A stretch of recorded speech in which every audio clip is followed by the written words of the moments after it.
Welcome to मीमांसा academy. हमने कल पढ़ा था हिस्ट्री में हड़प्पा सभ्यता का समाज और आज हम पढ़ेंगे हड़प्पा सभ्यता का आर्थिक जीवन।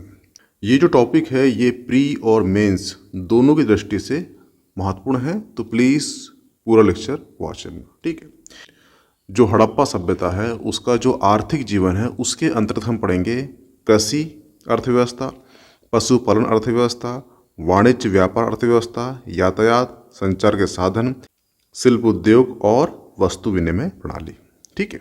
सबसे पहले पढ़ते हैं कृषि अर्थव्यवस्था। उसके पहले जान लीजिए कि जो सिंधु घाटी सभ्यता है ये एक नदी घाटी सभ्यता थी। नदी घाटी क्यों थी? क्योंकि इनको व्यापार के लिए नदी का जो जलमार्ग है उसका यूज़ करना होता था, इसलिए ये नदी किनारे बसे थे।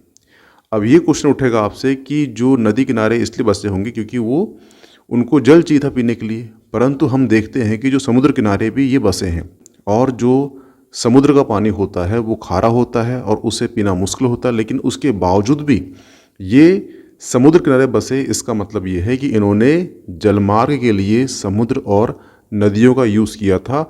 और ध्यान रखना कि जो ये सभ्यता थी ये एक नगरीय सभ्यता थी, और जो नगरीय सभ्यता होती है यहाँ का जो मूल जीवन का आधार होता है वो कृषि अर्थव्यवस्था नहीं होता, ठीक है। इनको ट्रेडिंग करना था, इसलिए व्यापार के लिए इन्होंने जलमार्ग का उपयोग किया, क्योंकि उसमें थलमार्ग उतना स्ट्रांग नहीं था, उतना अच्छा नहीं था। हुआ क्लियर? ठीक है। इसलिए इसे हम कहते हैं सिंधु घाटी सभ्यता। हुआ क्लियर? लेकिन यहाँ की जो कृषि थी वो एक विकसित अवस्था में कृषि थी, और इसका जो प्रमाण है वो मिलता है यहाँ की जो कृषि थी वो अधिशेष थी। अधिशेष कैसी थी? यानी कि उत्पादन 2 लोग कर रहे हैं और उसे 10 लोग खा सकते हैं, ऐसी जो उत्पादन है उसको बोलते हैं अधिशेष। यानी कि उत्पादन बहुत कम लोग कर रहे हैं लेकिन उसे खाने की संख्या अधिक है और वो उतने लोग सर्वाइव कर पा रहे हैं, यानी कि 2 लोग कृषि कर रहे हैं और 10 लोग खा सकते हैं, ऐसी इतने उत्पादन वाली कृषि को हम बोलते हैं अधिशेष कृषि, ठीक है। अब क्वेश्चन उठता है कि अधिशेष जो कृषि हम कैसे कह रहे हैं, क्योंकि उसमें कुछ लिपि थी नहीं, ठीक है। उसका सबसे बड़ा साक्ष्य ये है कि वो है वहाँ पर जो है हमें मिले हैं अन्नागार। इसका मतलब है कि हड़प्पा सभ्यता में जो हमें अन्नागार मिले हैं, इसका मतलब ये है कि वहाँ पर इतना उत्पादन होता रहा होगा कि वो अपने अनाज को सेव रखने के लिए बड़े बड़े अन्नागार बनाए थे। जैसे कि आप अगर अभी वर्तमान में गांव जाओगे, गांव में किसान के जाओगे, तो किसान लोग जो है जो धान होता है उसे पिसवाते हैं और उसका बनता है चावल, ठीक है। उस चावल को रखते हैं मड़के में, और मड़के को जो घड़ा होता है मट्टी का उसे ऊपर से मट्टी से लेप देते हैं, ठीक है। और जब उसे यूज़ करना हो मट्टी को, वो जो ऊपर का जो ढक्कन होता है वो निकालते हैं और उस चावल का यूज़ करते हैं। और ये जो चावल है ये 1 साल तक का उनके पास सेव रहता है, ठीक है। इसे लोकल भाषा में कहते हैं ढोला, ठीक है। और उसी टाइप का हड़प्पा सभ्यता में हमें मिले हैं अन्नागार। इसलिए संकेत मिलते हैं कि वहाँ की जो कृषि अर्थव्यवस्था थी ये उन्नत अर्थव्यवस्था थी। इसलिए कहा जा सकता है कि जो हड़प्पा सभ्यता है वहाँ की कृषि एक विकसित अवस्था में कृषि थी, और वहाँ की कृषि जो है अधिशेष उत्पादन होता था, ठीक है, क्योंकि हमें अन्नागार मिले हैं इसलिए। हुआ क्लियर? यहाँ की जो कृषि है वो एक विकसित होने के प्रमाण मिलते हैं, और इसके साथ ही जो हड़प्पा सभ्यता है यहाँ की जो कृषि है उसके विकसित होने का भी हमें प्रमाण मिलता है। अब ये कहाँ से मिलता है? तो ये पता लगता है हमें कि वहाँ के जो कृषि कार्य है उसमें हमने उन्नत कांसे के उपकरण और पत्थर के उपकरणों का यूज़ देखा है। इसके साथ ही जो कालीबंगा है वहाँ पे हमने देखे हैं जुते हुए खेत देखे हैं, यानी कि हल का भी यूज़ किया गया है। यानी मानो इतना एडवांस हो चुका था कि वो हल बनाकर कृषि करना सीख चुका था। इसलिए जो जुते हुए खेत है ये साक्ष्य देते हैं कि वहाँ की कृषि एक उन्नत कृषि रही होगी। हुआ क्लियर? क्वेश्चन आपको पीटी में आएगा आपको कि जुते हुए खेत कहाँ से मिले हैं, तो उसका आंसर क्या होगा? वो होगा कालीबंगा। इसके साथ ही जो बनावली है वहाँ से मिला है मिट्टी का हल मिला है। हुआ क्लियर? ठीक है। एक क्वेश्चन ये भी आता है कि जो मिट्टी का हल है ये कहाँ से प्राप्त हुआ है, तो ये प्राप्त हुआ है बनावली से। हुआ क्लियर? और जो मेहरगढ़ है, मेहरगढ़ से प्राप्त हुए हैं कपास की कृषि। इसलिए हमारा देश जो है जो इंडस कहलाता है वो एक्चुअली इंडिया जो कहलाता है वो कहलाता है इंडस से, क्योंकि जो रोम के लोग थे वो भारत को बोलते थे, क्योंकि भारत और रोम के बीच में जो व्यापार होता था उसमें जो रोमी लोग थे वो कपास के जो बनते थे वस्त्र, जो सूती वस्त्र बनता है उस वस्त्र को बोलते थे इंडस, और वहाँ से निकला है इंडस से इंडिया। ठीक है, तो हमारी जो अर्थव्यवस्था थी वो उसकी मेन जो रीढ़ की हड्डी थी वो थी कपास। तो आप देख रहे होंगे कि भारत में कपास का उत्पादन कितना पुराना है, और आप देख रहे होंगे कि कपास का हमें साक्ष्य कहाँ से मिला है, तो वो मिला है मेहरगढ़ से। हुआ क्लियर? ठीक है, यहाँ पे जो कृषि थी उसका एक टाइम था कि ये नवंबर में बोएंगे और अप्रैल में से काटा जाएगा। ठीक है, जिस प्रकार से आज करते हैं हम, हर फसल को 4 महीना चाहिए उत्पादन होने के लिए, उसी प्रकार से उस समय भी नवंबर में बोते थे और अप्रैल में उसे काटते थे।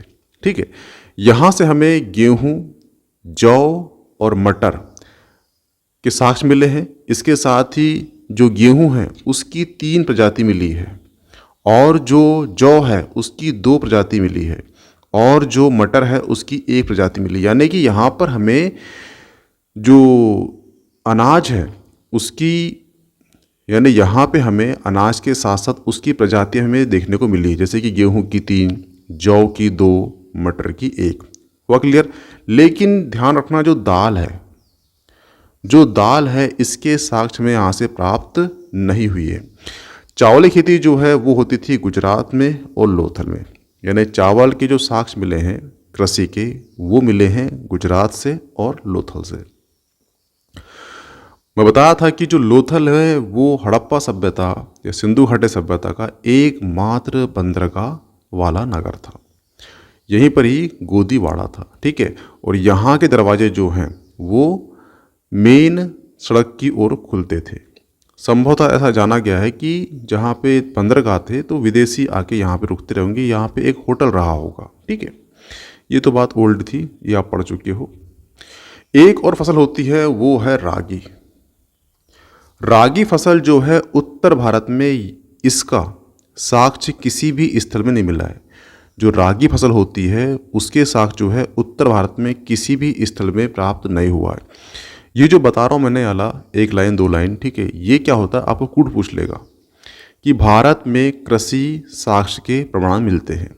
जैसे वहाँ पे दे देगा कूट की लोथल से मिले हैं धान के साक्ष्य।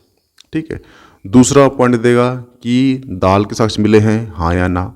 तीसरा दे देगा कि रागी के साक्ष्य उत्तर भारत में मिले हैं या नहीं मिले हैं। ठीक है, इस प्रकार से वहाँ पे आपको ध्यान रखना चाहिए कि जो भी क्वेश्चन आता है कूट वाइज तो ये छोटे छोटे जो फैक्ट होते हैं वहाँ पे काम आते हैं। ठीक है, और इस प्रकार से क्वेश्चन पूछता है यूपीएससी और एसएससी पूछता है, दोनों पूछता है। ठीक है,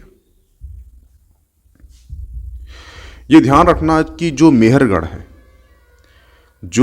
मेहरगढ़ है यहाँ से जो कपास की कृषि मिली है वो विश्व की प्राचीनतम साक्ष्य मिले यहाँ से। ये ध्यान रखना कि जो मेहरगढ़ से हमें कपास की कृषि के साक्ष्य मिले हैं ये सबसे प्राचीनतम साक्ष्य है कपास की खेती के। हुआ क्लियर? यानी मेहरगढ़ से जो हमें कपास की कृषि के साक्ष्य मिले हैं ये विश्व के प्राचीनतम साक्ष्य में से एक है। अब तक इससे प्राचीन कपास की कृषि कहीं और होती होगी ये हमें साक्ष्य आज तक प्राप्त नहीं हुई है। तो कभी क्वेश्चन आया कि कपास के प्राचीनतम साक्ष्य के कृषि के साक्ष्य कहाँ से मिले हैं तो वो मेहरगढ़ से मिले हैं। जैसे अभी आपका एग्ज़ाम हुआ है मध्य प्रदेश असिस्टेंट प्रोफेसर का, और जस्ट इसके पहले पेपर हुआ था मध्य प्रदेश पीएससी 2025 का प्री। इन दोनों में एक क्वेश्चन आया था।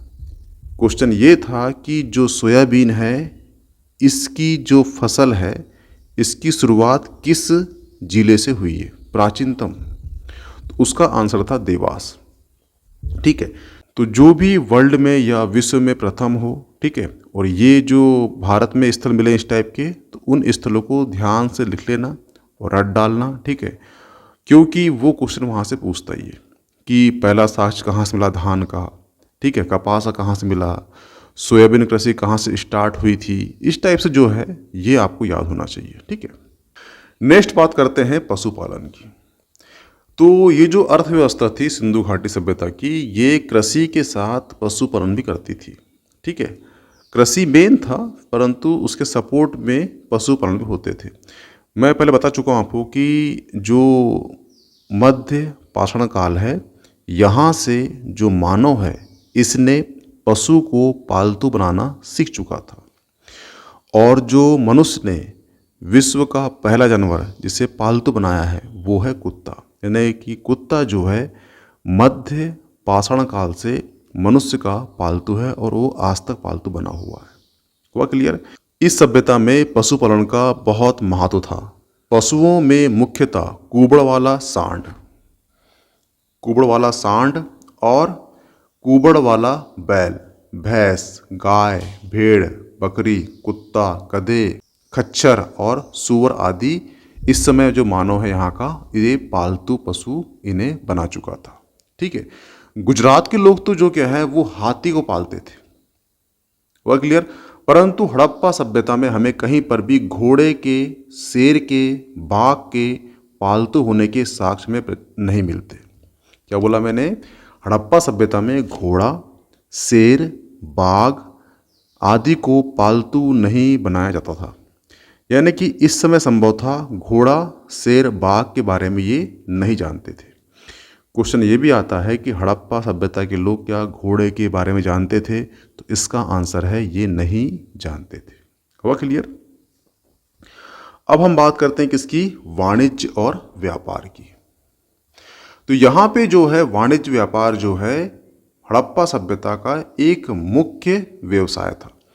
क्योंकि ये नगरीय सभ्यता थी, तो जो सभ्यता नगरी होती है वहाँ का जो मुख्य आधार होता है, वहाँ के लोगों की जीवनी का आधार जो होता है, मुख्य आधार, वो होता है वाणिज्य और व्यापार पर आधारित होता है। हुआ क्लियर? यहाँ पे दो व्यापार होते थे। यहाँ की जो सभ्यता थी उसके अकॉर्डिंग दो व्यापार होते थे। एक होता था आंतरिक व्यापार और एक होता था बाह्य व्यापार। क्या बोला मैंने? एक होता था आंतरिक व्यापार और एक होता था बाह्य व्यापार।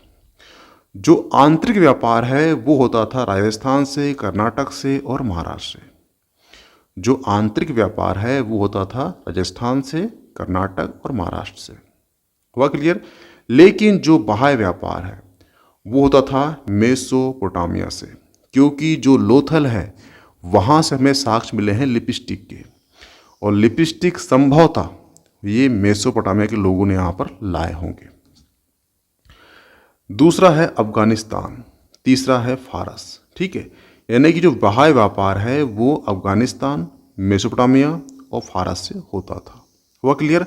यानी यहाँ के जो व्यापारी हैं वो समुद्र और नदी के माध्यम से जो फारस तक जाते थे जहाज के माध्यम से। ठीक है, क्योंकि इन्होंने नदी और जल, क्योंकि इन्होंने समुद्र और नदी का जो पानी है नाव के माध्यम से व्यापार के लिए यूज़ किया था। इसलिए यहाँ की जो अर्थव्यवस्था है ये पूरी टिकी हुई थी किस पर? वाणिज्य और व्यापार पर टिकी हुई थी। सवाल ये भी उठता है कि जो लिपस्टिक तो मिली है, जो लोथल है वहाँ से हमें लिपस्टिक तो मिली है, परंतु हमें मेसोपोटामिया की यहाँ से मोहरें मिली है। मोहरें मिलने का मतलब ये है कि मेसोपोटामिया के जो लोग थे वो हड़प्पा सभ्यता से अपना व्यापार करते थे। ठीक है, और यहाँ से और हड़प्पा सभ्यता से ही जो फारस की खाड़ी है वहाँ की मोहरें हमें प्राप्त हुई है। इसी प्रकार जो है मेसोपोटामिया स्थित अक्कड़ के प्रसिद्ध सम्राट सारगौन के अभिलेख से भी बाह्य व्यापार की पुष्टि होती है। इसी अभिलेख में उल्लेख है कि मेसोपोटामिया का व्यापार दिलमन यानी कि बहरीन, मकान यानी कि मरकान अर्थात बलूचिस्तान तथा मेहुला यानी कि भारत का सबसे ओल्डेस्ट नाम है तो वो है मेहुला, यानी कि हड़प्पा सभ्यता को मेहुला कहते हैं। अगर आप देखना, एक बुक लिखी गई है अमीश त्रिपाठी की, उस बुक का नाम है, जो स्लोगन है वो है मेहुला। मेहुला जो है प्राचीनतम नाम है भगवान शंकर का। और जो हड़प्पा सभ्यता है ये उत्तर भारत में फली फूली है, और हड़प्पा सभ्यता का नाम क्या है? वो है मेहुला। तो कभी आपको नाम आ जाए कि हड़प्पा सभ्यता को किस और एक नाम से पुकारा जाता है तो उसका आंसर है मेहुला। हुआ क्लियर?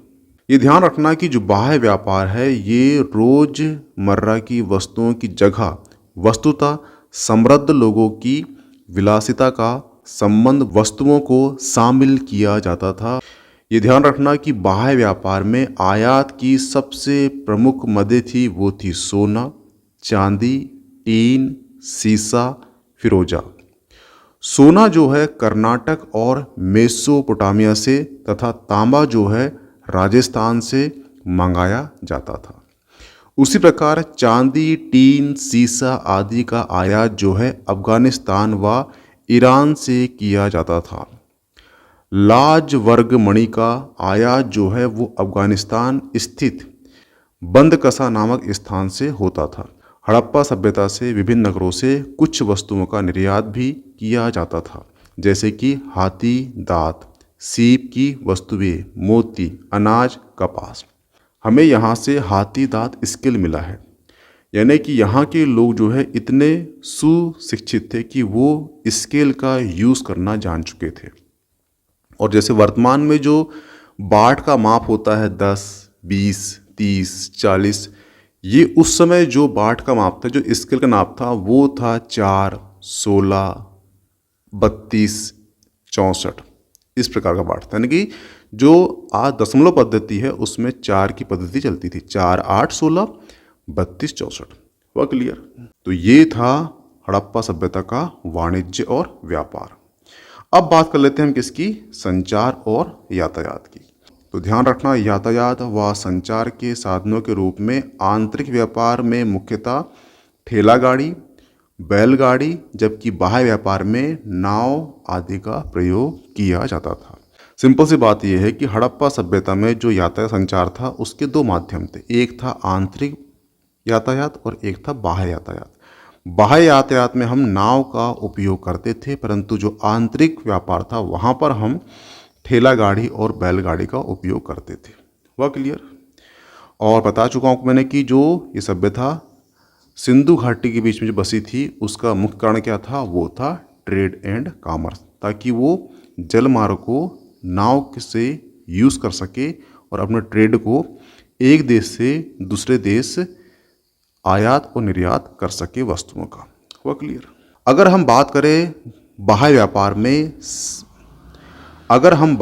कि बाह्य व्यापार में होता था, यहाँ पे बंदरगाह का यूज़ होता था। तो वो जो बंदरगाह है वो कहाँ स्थित है? तो वो है लोथल में। लोथल एकमात्र नगर था जहाँ पर बंदरगाह था हड़प्पा सभ्यता का। ठीक है? और ये बंदरगाह कैसा था? ये बंदरगाह ज्वारी बंदरगाह था। ठीक है? जो ज्वार भाटा आता है, ठीक है, इसमें ज्वार आ गया तो नाव आ गई किनारे पर, भाटा गया तो नाव चलेगी समुद्र पर। तो ये ज्वारी बंदरगाह कहलाता है कौन सा? लोथल का। कभी क्वेश्चन आ जाए कौन सा बंदरगाह है, तो ये ज्वारी बंदरगाह है। हुआ क्लियर? अब बात कर लेते हैं हम किसकी? शिल्प एवं उद्योग की। तो ध्यान रखना, हड़प्पा सभ्यता में शिल्प एवं उद्योग भी काफ़ी विकसित अवस्था में थे। सर्वाधिक महत्वपूर्ण वो था वस्त्र उद्योग।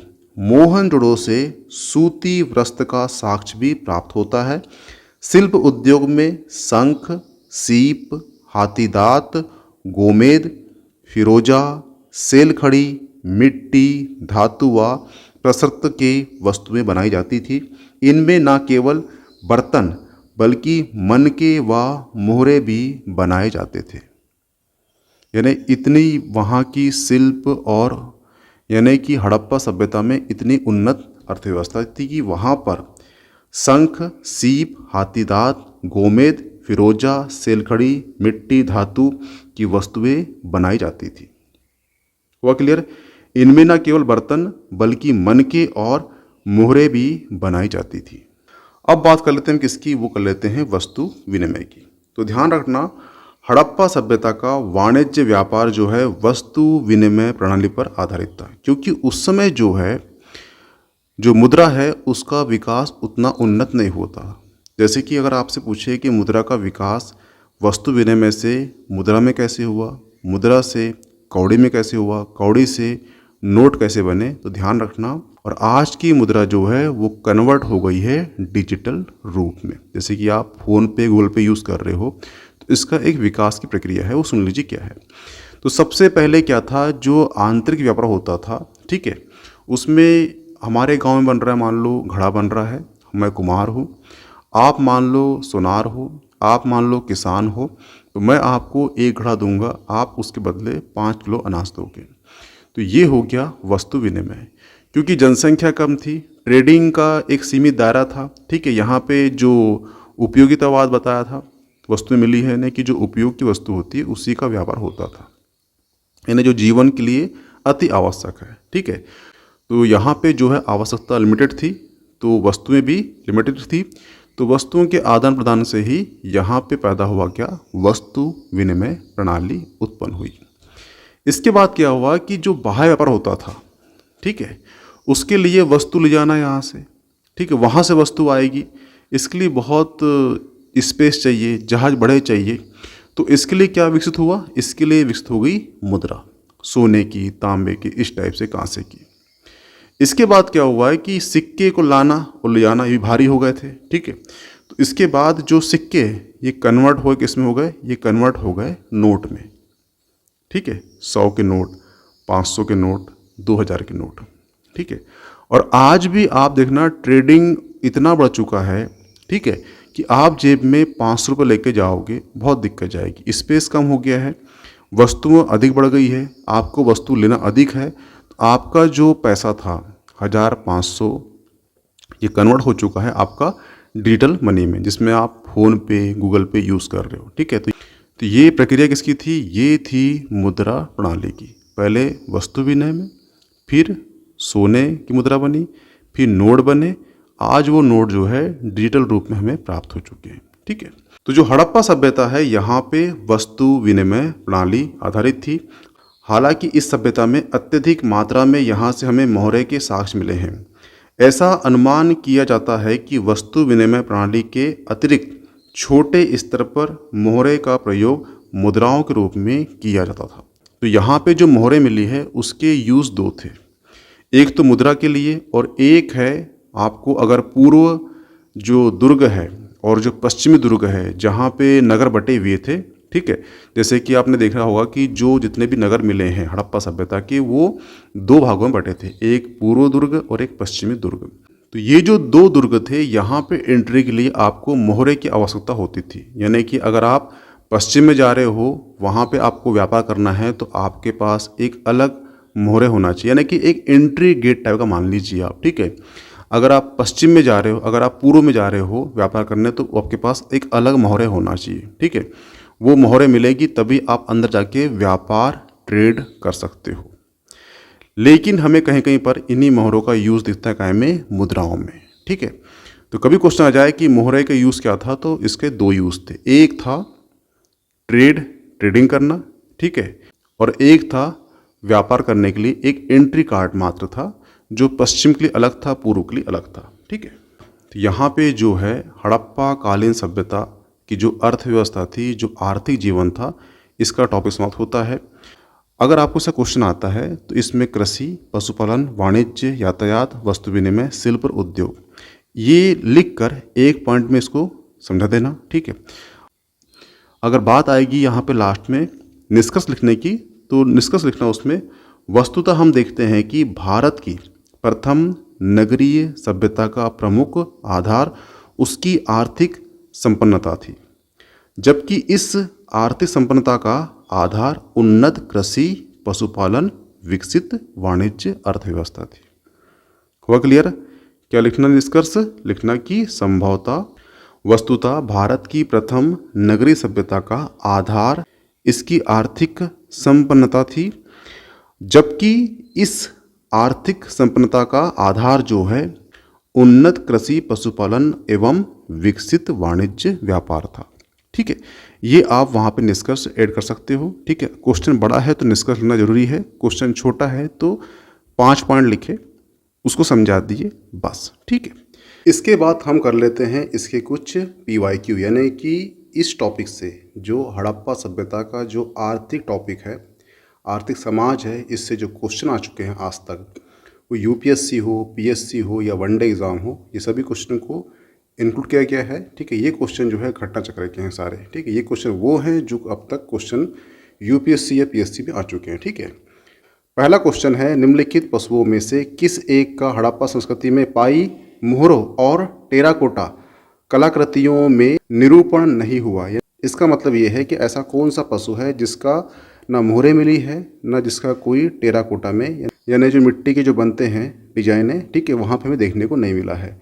तो ध्यान रखना, हड़प्पा संस्कृति की मोहरें एवं टेराकोटा कलाकृतियों में गाय का, जो गाय है उसका कोई भी चित्रण नहीं मिलता, जबकि गेंडा, हाथी और बाघ, हिरण, भेड़ आदि के अंकन हमें मिलते हैं।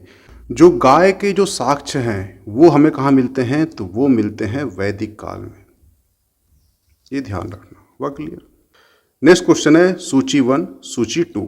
ठीक है, ये है प्राचीन स्थल और ये वहाँ से मिले हुए खोजे हैं। ठीक है, जैसे कि लोथल, लोथल से क्या मिला है हमें, तो वो मिला है गोदीवाड़ा, यानी जहाँ पे जहाज रुकते थे उसे गोदीवाड़ा कहते हैं। कालीबंगा से क्या मिला है, वो मिला है जुते हुए खेत। इससे पता लगता है कि जो हड़प्पा सभ्यता है यहाँ की जो कृषि है एक उन्नत कृषि थी। नेक्स्ट है धौलावीरा। धौलावीरा से मिला है हड़प्पा लिपि के बड़े आकार के 10 चिन्ह वाला एक शिलालेख मिला है। और जो बनावली है यहाँ से मिला है पक्की मिट्टी की बनी हुई हल्की प्रतिकृति मिली है। ध्यान रखना कि धौलावीरा जो है ये 3 भागों में बटा हुआ नगर था। जितने भी शहर मिले हमें हड़प्पा सभ्यता के वो 2 भागों में बटे हुए थे, परंतु ये धौलावीरा है ये इतना एडवांस था कि 3 भागों में बटा हुआ था। ठीक है, आप लर्न कर लेना इससे। नेक्स्ट क्वेश्चन है, एक जुते हुए खेत की खोज कहाँ की गई थी। मैं बता चुका हूँ आपको कि यहाँ पर हल का उपयोग किया जाता था कृषि में, और इसके साक्ष्य मिले हमें यहाँ पे जुते हुए खेत मिले हैं। और कहाँ से मिले हैं, वो मिले हैं कालीबंगा से मिले हैं। ऑप्शन बी सही होगा।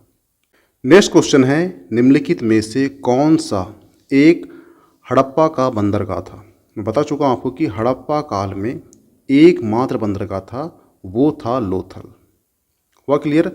और जो लोथल है यहाँ के जो घर हैं उनके दरवाजे जो हैं मुख्य सड़कों की ओर खुलते थे, ये भी ध्यान रखना। नेक्स्ट क्वेश्चन है, हाथी दांत का पैमाना हड़प्पाई संदर्भ में मिलता है। तो ध्यान रखना, जो हाथी दांत का जो पैमाना है, हाथी दांत स्केल जो है ये मिला है हमें कहाँ से, लोथल से मिला है। हुआ क्लियर। और इसकी जो गणना थी वो थी 4, 8, 16, 32, 64। ठीक है, जिस प्रकार से आज जो हम गणना करते हैं वो करते हैं 0.10, 20, 30। ठीक है, आप देख रहे हो बाट 10 के बाट, जैसे आप देखते हो ना 10 के बाट होते हैं, 20 के बाट होते हैं, 30 के बाट होते हैं। उसी प्रकार से जो है उस समय हाथी दांत स्केल जो था, जो पैमाना था हमें जो मिला है, उसकी जो गणना थी वो थी 4, 8, 16, 32। ठीक है, और जो हाथी दांत पैमाना जो स्केल है ये कहाँ से मिला है, हमें लोथल से मिला है। इसको ऐसे याद रखना कि जो लोथल है यहाँ से मिला है बंदरगाह। अब बंदरगाह में क्या होता रहा होगा, जो माल है, जो वस्तु है, ये आयात और निर्यात होती रही होगी, तो उसके लिए एक पैमाना यूज़ होता था, वो था हाथी दांत पैमाना। तो कहाँ से मिलेगा, वो लोथल से मिलेगा। इस प्रकार से याद लेना, तो आपको याद करने में आसानी जाएगी। नेक्स्ट क्वेश्चन है, निम्न स्थानों पर किस एक स्थान पर सिंधु घाटी सभ्यता से संबंध विख्यात वृषभ मुद्रा प्राप्त हुई है। यानी ऐसा कौन सा स्थल है जहाँ से वृषभ मुद्रा प्राप्त हुई है। ध्यान रखना, मोहनजोदड़ो से प्राप्त कुबड़ वाले बैल की आकृति युक्त मुहर की कलात्मकता की भूरी भूरी प्रशंसा मार्शल महोदय ने की है। इसमें बैल के अंगों के उभार और शरीर के अनुपात में जो विशिष्टता दिखाई देती है वो अपूर्व है। तो इसका आंसर क्या होगा, इसका आंसर होगा मोहनजोदड़ो। वह क्लियर। नेक्स्ट क्वेश्चन है, सिंधु सभ्यता से प्राप्त मोहरों में कौन से वृक्ष की आकृति नहीं मिलती। तो ध्यान रखना, ये क्वेश्चन मध्य प्रदेश पीएससी ने प्री में 2021 में पूछ चुका है। तो ध्यान रखना, सिंधु घाटी सभ्यता में सर्वाधिक मोहरें जो हैं वो मिली है सेल खड़ी की। किसकी मिली है? सेल-खड़ी। ये भी क्वेश्चन कर चुका है कि सर्वाधिक मोहरें किसकी मिली है, तो वो मिली है सेल-खड़ी की। इसके अतिरिक्त कचाली मिट्टी, चाट, गोमेद आदि से बनी मोहरें प्राप्त होती है। अधिकांश मोहरें जो है ये वर्गाकार और चौकोर हमें प्राप्त होती है, किंतु कुछ मोहरें जो है ये घनाकार भी है, गोलाकार भी है और बेलनाकार भी है। सिंधु सभ्यता से प्राप्त मोहरों में पीपल वृक्ष की आकृति मिलती है। किसकी मिलती है? कौन सा वृक्ष है वो? पीपल वृक्ष। ठीक है, आम भी नहीं है, परिजात भी नहीं है, साल भी नहीं है, वो कौन सा वृक्ष है? पीपल। ठीक है, ये क्वेश्चन IAS प्लस MPPSC दोनों में पूछ चुका है। नेक्स्ट क्वेश्चन है, निम्नलिखित में से किस पशु का अंकन हड़प्पा सभ्यता की मोहरों पर नहीं मिलता? तो ये इसका आंसर है घोड़ा। मैं बता चुका था आपको कि जो सिंधु घाटी सभ्यता है वहाँ के जो कुछ स्थल है वहाँ पे घोड़े के मूर्ति, अस्थियाँ, जबड़े आदि के अवशेष प्राप्त होते हैं, लेकिन उसका अंकन जो है हड़प्पा की मोहरों पर नहीं मिलता। हड़प्पा की जितनी मोहरें हैं वहाँ पे घोड़े के अंकन के मोहरें हमें प्राप्त नहीं होते, ये ध्यान रखना। परंतु जो सूतकांगे डोर है, ठीक है, वहाँ से हमें जो घोड़े की अस्थियों के साक्ष्य मिलते हैं। ठीक है, ये ध्यान रखना। परंतु मुद्रा में अंकन प्राप्त नहीं हुआ है, वो कौन सा है जानवर? वो है घोड़ा। नेक्स्ट क्वेश्चन है, किस पशु के अवशेष सिंधु घाटी सभ्यता से प्राप्त नहीं हुए? तो ध्यान रखना, यहाँ पे एक घोड़ा दिया है और एक शेर दिया है। जो घोड़ा है इसके अवशेष मिलने या ना मिलने पर जो विद्वान है, जो हिस्ट्रिशियन है, उनके बीच में मतभेद है। लेकिन ये क्लियर है कि जो शेर है उसके अवशेष सिंधु घाटी सभ्यता से प्राप्त नहीं हुई हैं, तो संभवतः इसका आंसर क्या होगा? इसका आंसर होगा शेर। हुआ क्लियर? और ये क्वेश्चन जो है 2011 में CGPSC ने पूछ चुका है। तो यहाँ पे जो है आपका जो हड़प्पा सभ्यता या सिंधु घाटी सभ्यता का जो आर्थिक जीवन था, जो अर्थव्यवस्था थी, वो समाप्त होती है। ठीक है, इसके MCQ पढ़ ली हमने, इसके हमने जो टॉपिक ये पढ़ चुका है हमने, इसकी PDF आपको मिल जाएगी मीमांसा एकेडमी के एप्लीकेशन पर, तो प्लीज़ उसे ज्वाइन कर लीजिए। ओके, थैंक्स, मिलते हैं नेक्स्ट टॉपिक में।